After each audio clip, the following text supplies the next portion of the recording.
Effectively all of the economic catastrophe that we're currently facing originates with buying into the fraudulent bargain of lockdowns, the idea that government could and should shut down our production and somehow cover for that damage with checks based on nothing but the wave of their magic wand. Even if it seemed like a plausible or appropriately cautious approach at the time, the logic of its consequences was always clear. If you produce less stuff and you inject more money, that means more money is chasing less stuff, which means that stuff will cost more money. There is no government check or government sweet talk that can change that calculation. And the justification for that strategy, both speculatively 2 years ago and now 2 years later in retrospect, is that it saved lives. Well, what are you saying? That you think the economy is more important than lives? Exactly how many lives is a good economy worth to you? Don't you think that lives are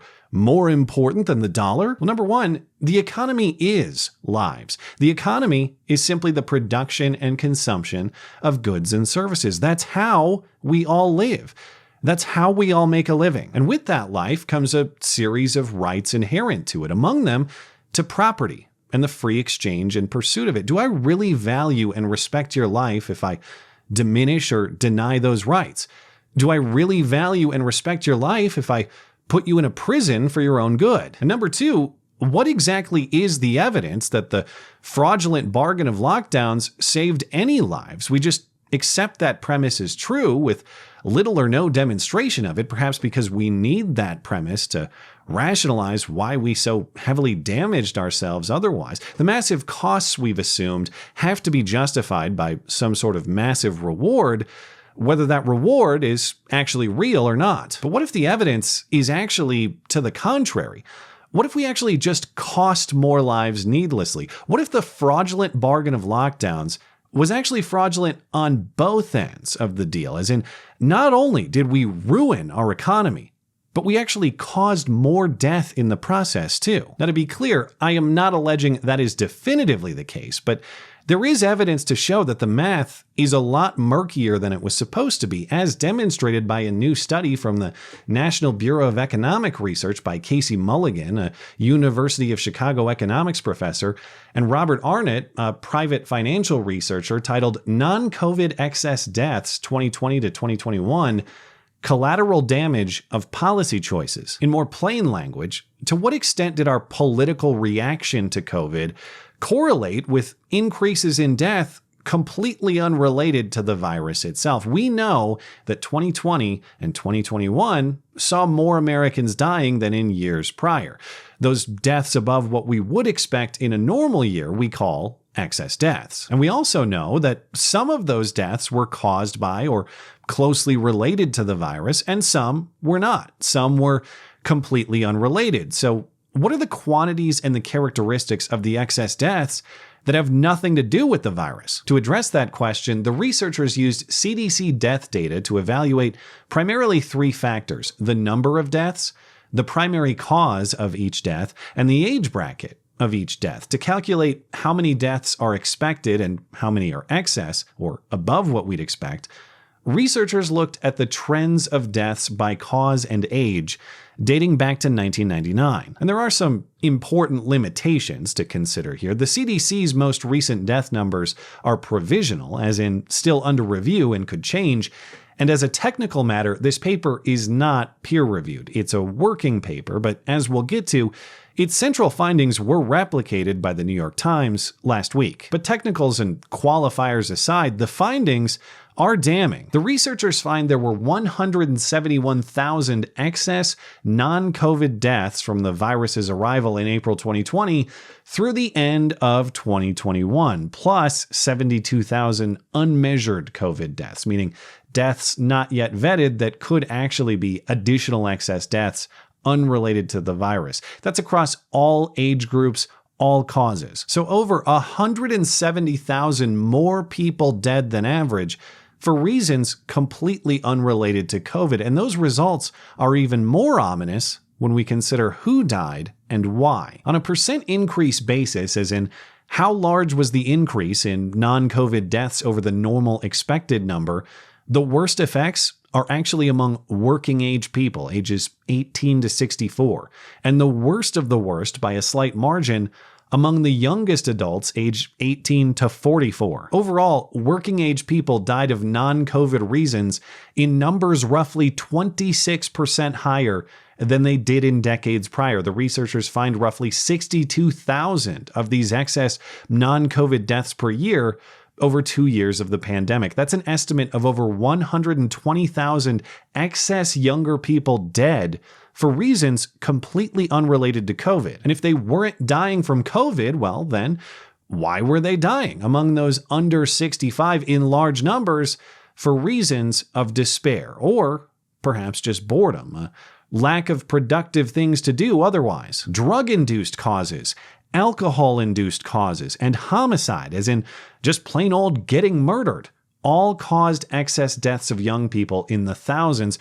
Also responsible, though more skewed toward the elderly, are circulatory diseases and diabetes and obesity. In other words, when we paid working people to sit on the couch instead, they did, and with nothing better to do, they drank, and they did drugs, and they ate too much, and they didn't move enough, and they didn't go to the doctor either, and they died as a result. Now again, to be clear, these results do not mean there were more excess deaths among younger people than there were among old. There were tens of thousands of excess deaths among older people for reasons both COVID and non. What these results mean is that the percent increase in death among younger people was greater than the percent increase in death among older people over normal. And yes, that is explained in part by the fact that young people just die less frequently.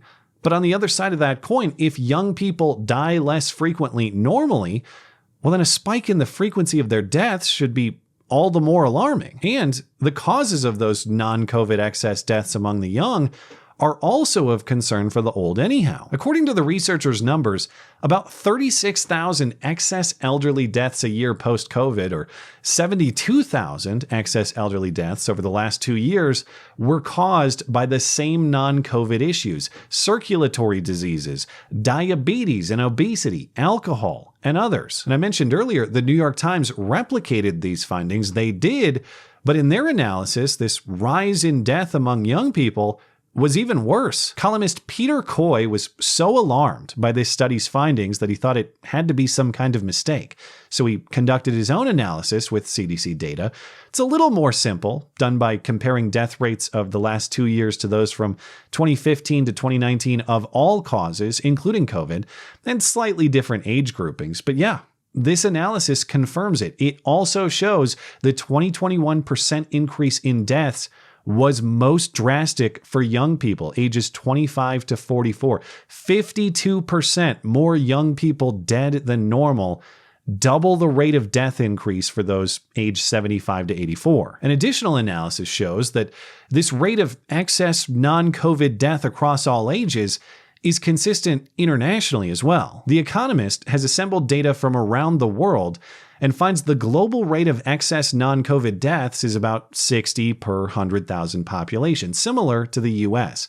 In the European Union, they're right there too, 64 excess non-COVID deaths per 100,000 population, with the exception of 5 of the 27 member countries, but most notably Sweden, where non-COVID deaths were actually below normal rates over the last 2 years. They didn't have excess. They had a reduction in non-COVID deaths. And recall, of course, Sweden was ripped for making a terrible decision and gambling lives. Don't believe those lying Swedes when they tell you that things are fine. Their recklessness is surely going to backfire any day now. But it didn't.